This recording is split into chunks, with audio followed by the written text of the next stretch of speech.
signal over here. This is so cool. It's a ring. That is a sweet find, mate. Is that top pocket? This is a top pocket find, mate, for sure. From ancient coins to mysterious chest hinges, Gary Drayton and his team are uncovering clues that go beyond just gold and jewels. What do these strange discoveries reveal about Oak Island's hidden history and its secrets?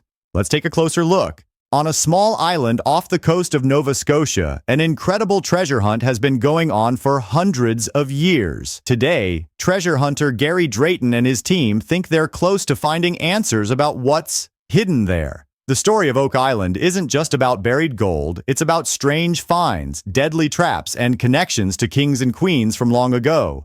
This is a silver religious artifact from the early 1600s. This is one of my favorite pieces of Spanish silver because it tells a story. It was supposed to come ashore on the top of a pole carried by the Spanish, but it didn't. It came ashore in a violent hurricane in 1715. The team is focusing on a muddy swamp area where they've already found some amazing things. Rick and Marty Lagina, two brothers who lead the search, are excited about what might be hidden in this wet ground. They've found old coins there from the time of King Charles II, which makes them think royal treasure might be buried on the island. Gary Drayton, who's really good at finding old things with his metal detector, made an important discovery at the edge of the swamp. His detector found another coin from King Charles II's time, and this made everyone wonder if someone had buried it there on purpose. Craig Tester, who knows a lot about soil, looked at the dirt around the coin and thought someone might have buried it again more recently, maybe in the 1800s. That sounds really good. That's like a coin or a button type signal. Ooh, coin. Wow. While exploring the storm-affected areas of Isaacs Point, metal detection expert Gary Drayton has just uncovered a potentially important find. Is it a coin or a button? I think that is a freaking coin. But wait, there is more. Near an old stone path, the team found something else exciting, part of an old chest hinge that was all rusty. They asked Carmen Legg, who knows everything about old metal things, to look at it. Carmen said the hinge was probably from a chest that could have held gold, jewels, or important papers from King Charles II's time. This made everyone more sure that royal treasures might be hidden somewhere on Oak Island. They also found something really strange in the swamp, pieces of coconut fiber buried in the mud. This was weird because coconuts don't grow anywhere near Nova Scotia. It's too cold there. The team thought maybe someone brought these fibers to the island to help protect something valuable from water damage. The most famous part of Oak Island is called the Money Pit. It's a very deep hole that has confused treasure hunters for more than 200 years. The pit is full of clever traps, including tunnels that fill with water when people try to dig too deep. 6 people have died trying to find treasure in the Money Pit, and there's an old story that says 7 people have to die before the treasure can be found. The team found traces of gold and silver in the dirt near the Money Pit, but they still can't find exactly where it's coming from. They also found a big, empty space underground using special scanning equipment, but when they tried to dig down to it, water rushed in and made them stop. I'll let you do your thing. Okay, mate. Oh, look at that. What do you got? It looks like a piece of finished wood. The team has found many strange things that shouldn't be on the island. They found an old iron spike that Carmen says was used to build things in medieval times, long before anyone knew about the Money Pit. They even found bones from 2 different people, one from Europe and one from the Middle East. This made them wonder how people from such faraway places ended up on this small island so long ago. They also found an old military button that shows British soldiers might have been on the island, and special metal detecting equipment shows there are unusual metals buried deep underground. The island seems to have lots of traps to protect its secrets. When the team tries to dig deep holes, they often fill up with water from the ocean through hidden tunnels. These tunnels were built very cleverly. They only work when someone digs too deep, like an alarm system from hundreds of years ago. The team uses special equipment to look underground and has found a whole network of these tunnels. They think whoever built them must have been trying to protect something really valuable.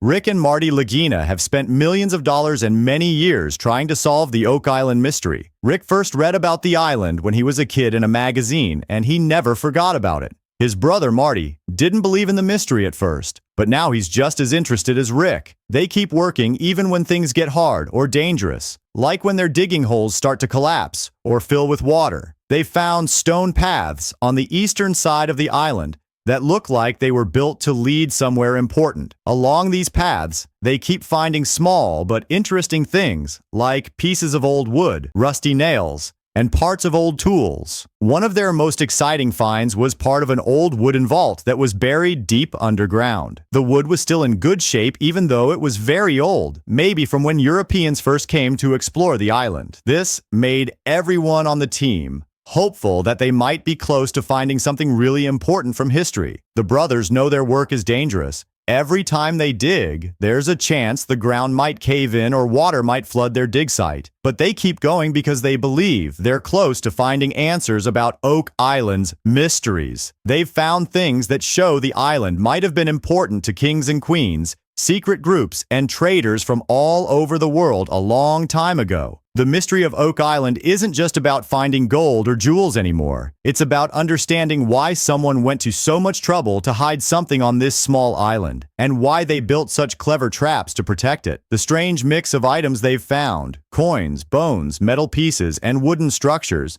tells a story that gets more interesting with each discovery, even though they haven't found the main treasure yet. Each thing they find helps them understand more about the island's secrets and why it might have been so important hundreds of years ago.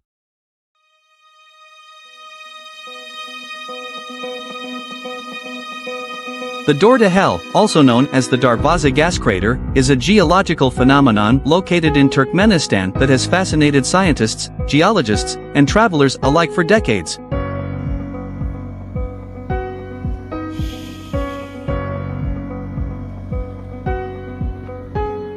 What if I told you that somewhere on Earth there's a massive burning pit of fire that's been continuously aflame for over 50 years? A place so hellish that locals call it the door to hell, where temperatures reach a scorching 400 degrees Celsius and flames dance eternally against the desert night sky. While it might sound like something from a fantasy novel or religious text, this gateway to the underworld is very real, and its story is even more fascinating than its appearance suggests.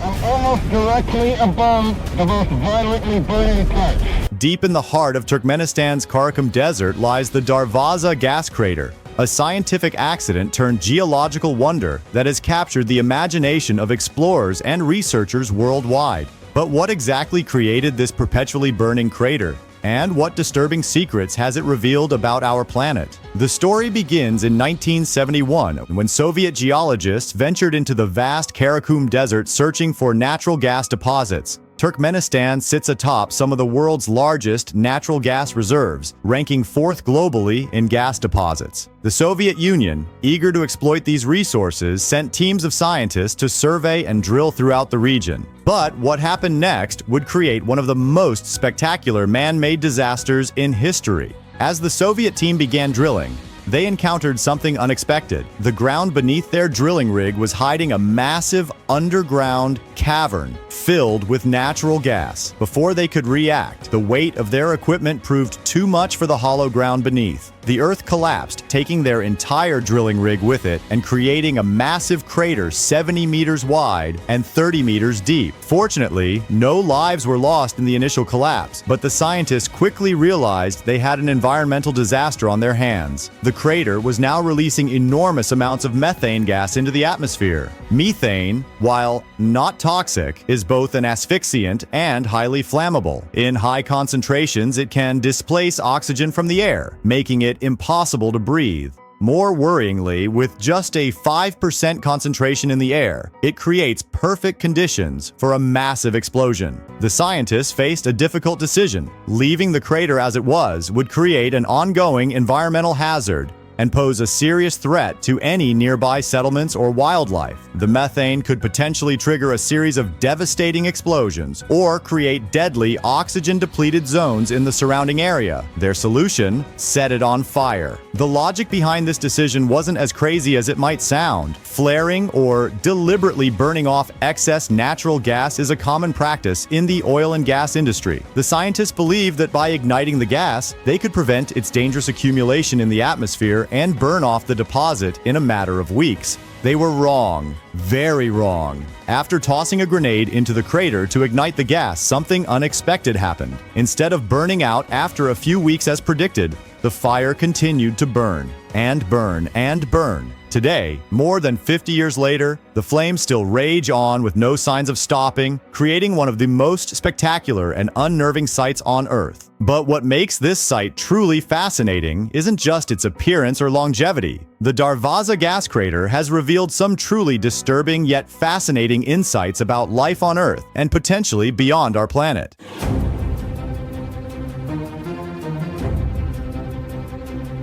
Go!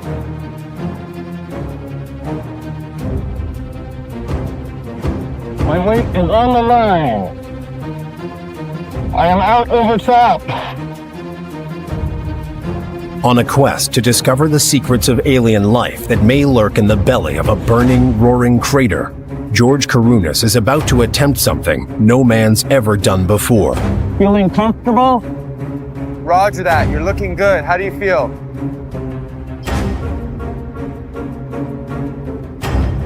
Feeling good? Looking pretty amazing? Wow. Amazing. When you're dangling in the middle, you just feel like a piece of laundry on the line, drying out. For his descent to the bottom, George needs to lock in on a potential landing zone. I'm almost directly above the most violently burning parts. The ideal position must be free of life-threatening gases and extreme temperatures. This spot looks pretty good for the descent, but I don't know how strong the crater floor is. I guess we'll find out. Copy that. Dr. Green, what's my temperature here? We've got 32 degrees. 32 degrees? I fart warmer than that. My body temperature's 37. That's crazy. I can feel like a wind tunnel or a downdraft blowing straight down over my location. That must be what's keeping the temperature low. It's not that hot. My gas alarm's not going off here. The air quality must be good here above the crater. I don't know about down below, though. Roger that. Copy that. I was looking down, I was looking around, and it looked like a doorway to hell. You realize that if something were to go wrong and fall, you're dead from the fall. In 2013, National Geographic explorer George Karunis became the first person to reach the bottom of the crater. Wearing a heat-resistant suit that made him look more like an astronaut than a terrestrial explorer, Karunis descended into what he described as a coliseum of fire. His mission wasn't just for the thrill of it. He was searching for signs of life. What he discovered was extraordinary. Despite the extreme conditions, temperatures hot enough to melt aluminum and a constant inferno of burning gas, Karunis found bacteria thriving at the crater's bottom. These extremophiles, organisms that can survive in conditions that would kill most living things, were not just surviving, but flourishing in one of the most hostile environments on Earth. This discovery has profound implications for our search for life beyond Earth. If bacteria can survive in the literal door to hell, it suggests that life might exist in similarly extreme environments on other planets. Mars, with its harsh conditions and evidence of ancient hydrothermal activity, suddenly seems a more promising candidate for harboring life. The crater's story takes an even more intriguing turn when we look at its political impact on modern Turkmenistan. Following the collapse of the Soviet Union, the newly independent nation found itself with a unique landmark that it wasn't quite sure how to handle. The first president of Turkmenistan, Sapar Murat Niyazov, actually ordered the nearby village of Darvaza to be demolished and its residents relocated, simply because he didn't want to see the settlement when flying over the area. His successor, Gurbanguly Berdimuhamedow, initially ordered the crater to be filled in and extinguished in 2010. However, the technical challenges and enormous cost of such an operation, combined with the crater's growing fame as a tourist attraction, led to a change of heart. Today, while Turkmenistan remains one of the world's most isolated and secretive countries, the Darvaza gas crater has become its most famous landmark, drawing adventurous tourists from around the globe. The environmental impact of the crater is another disturbing aspect of its existence. While the continuous burning of natural gas releases carbon dioxide into the atmosphere, contributing to global warming, scientists argue that this might actually be preferable to the alternative. If the crater were extinguished, it would resume releasing methane, which is approximately 28 times more potent as a greenhouse gas than carbon dioxide over a 100-year period. The site has also become an unexpected laboratory for studying geological processes and gas field behavior. The continuous burning has created unique mineral formations around the crater's rim, and the way the fire has sustained itself for so long has provided valuable insights into natural gas deposit behavior and underground cavity formations. Visiting the crater is an otherworldly experience. As you approach across the desert, the first thing you notice is the heat. Even from hundreds of meters away, you can feel the warmth radiating from the pit. At night, the crater's glow can be seen from miles away, creating an eerie beacon in the desert darkness. The sound of the burning gas creates a constant roar, like a jet engine eternally running in the earth. The rim of the crater is particularly treacherous. The ground is unstable, and the intense heat has created numerous smaller sinkholes in the surrounding area. Some of these have filled with water or boiling mud, creating their own miniature versions of hell. Visitors must stay well back from the edge, as the ground could potentially collapse at any time. Perhaps most disturbing is the fact that we still don't fully understand how the crater continues to burn. The original gas pocket should have been depleted long ago, yet the flames show no signs of weakening. This suggests the presence of much larger gas deposits feeding the fire, or perhaps some unique geological formation that continues to channel new gas into the crater. The Darvaza gas crater also serves as a stark reminder of humanity's impact on the natural world. What began as a simple geological survey has created a permanent scar on the landscape, one that continues to burn through vast quantities of natural gas while releasing greenhouse gases into the atmosphere. It stands as a testament to both human ingenuity in solving immediate problems and our capacity to create long-lasting environmental changes we never intended. Looking to the future, the fate of the door to hell remains uncertain, while current Turkmenistan authorities seem content to maintain it as a tourist attraction. The ongoing environmental impact and safety concerns mean that future administrations might again consider attempts to extinguish it. However, any such effort would require significant technical expertise and financial resources, not to mention a solution for handling the methane that would once again begin seeping from the ground. Scientists continue to study the crater, hoping to learn more about extreme environments and the organisms that can survive in them. Each new discovery provides valuable insights into the resilience of life and the potential for finding organisms in places we once thought impossible. The bacteria found in the crater have already led to new research into heat-resistant enzymes and potential applications in industrial processes. The Darvaza gas crater stands as one of the most spectacular examples of unintended consequences in human history. What began as a simple accident has become a permanent feature of our planet's landscape, a continuous fire that has burned longer than many nations have existed. It serves as both a warning about the potential consequences of our resource extraction activities and a testament to the incredible adaptability of life on Earth. As night falls over the Karakum Desert, the door to hell continues its eternal burn, its flames dancing against the dark sky, reminding us that sometimes our most dramatic impacts on the world come not from what we plan, but from what we never intended. This accidental gateway to the underworld remains one of Earth's most fascinating and disturbing landmarks, a place where human error, geological forces, and extreme life forms come together in a spectacle that must be seen to be believed. The next time someone asks you if hell is real, you can tell them that while the theological version might be up for debate, there's a very real door to hell burning in the deserts of Turkmenistan. And unlike its mythological counterpart, this one was created not by divine intervention, but by human hands, a lasting reminder of our capacity to dramatically and permanently alter our world in ways we never anticipated. Well, this weekend, Pope Francis travels to Fatima, Portugal, to celebrate the 100th anniversary of a mysterious apparition that appeared there to three village children. The children believe the apparition to be the Virgin Mary, the mother of Jesus. Something extraordinary has just happened that could change the course of history as we know it. In 1917, in a small town called Fatima in Portugal, three young shepherd children had an experience that would captivate the world for over a century. They claimed to have visions of the Virgin Mary, who entrusted them with three secrets about the future of humanity and the Church. Now, it seems the third and most mysterious of these secrets might be disclosing before our very eyes, leaving everyone shocked and searching for answers. 1917 was a time when the world was engulfed in the chaos of World War I. People were desperate for hope, for some sign that peace would return. It was in this context that something remarkable occurred in Fatima. 3 children, Lucia dos Santos, age 10, and her cousins Francisco and Jacinta Marto, age 9 and 7 respectively, were tending to their sheep in a place called Cova da Iria. Suddenly, they saw a bright light, which they described as brighter than the sun.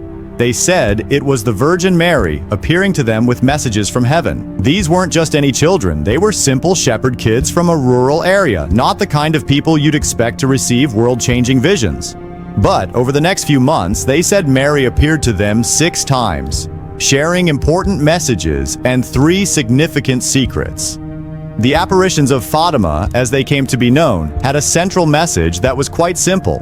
Pray, especially the rosary, and turn back to God. The Virgin Mary, according to the children, warned that if people didn't change their ways, there would be terrible consequences. But she also promised that in the end, her Immaculate Heart would triumph, offering a message of hope amidst the warnings. Now let's discuss those 3 secrets a bit, because they're at the heart of our story and the reason why recent events have left so many people shocked. The first secret was a terrifying vision of hell. The children described seeing a sea of fire underground, full of demons and the souls of sinners. This vision was so horrifying that it deeply affected the children, especially young Jacinta.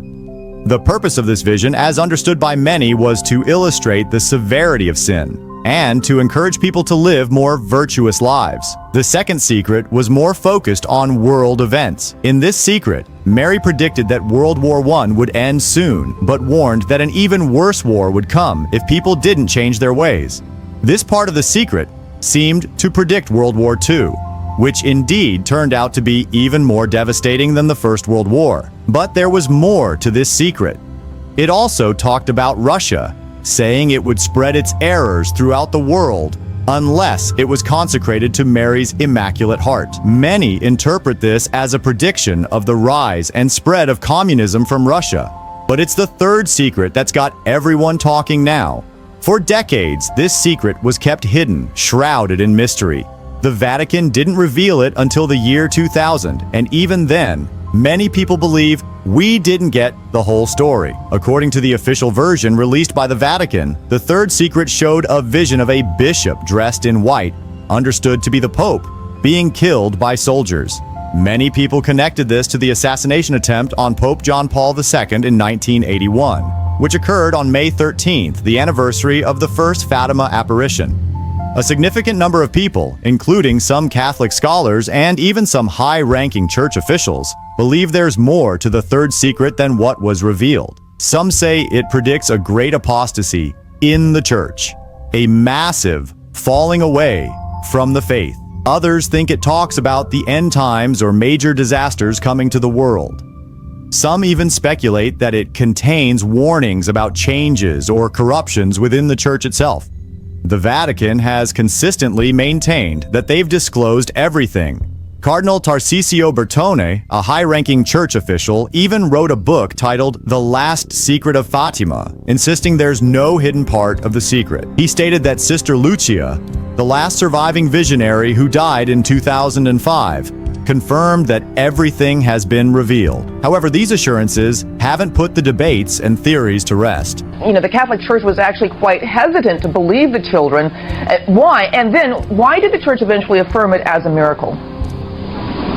Yeah, and that's a very important point. I mean, there are claims of Marian apparitions all the time. I mean, there have been quite literally hundreds of them in the 20th century alone. But the Church is incredibly careful about this. And Cardinal Bertone, who was the Vatican Secretary of State under John Paul II, who was one of the people who took some of the greatest lengths and steps to approve this, said, you got to understand, Fatima has been microscopically scrutinized. He said, of all the claims, this is the one that has been taken taken the most seriously, looked at the most thoroughly, and I think it comes down to, among other things, they had so many witnesses, and in addition to that, I mean, 2 of the 3 shepherd children, Jacinta and Francisco, died very early, I think within 2 or 3 years of the original apparitions, but Lucia lived until February 2005. She was, I believe, 97 years old when she died, and she became a nun at a convent in Portugal, and they were in constant communication with her until the very end of her life, and all along she was saying, yes, this has happened, no, that hasn't happened, yes, this has been fulfilled. So they were able to check out her claims literally over about a 90-year period.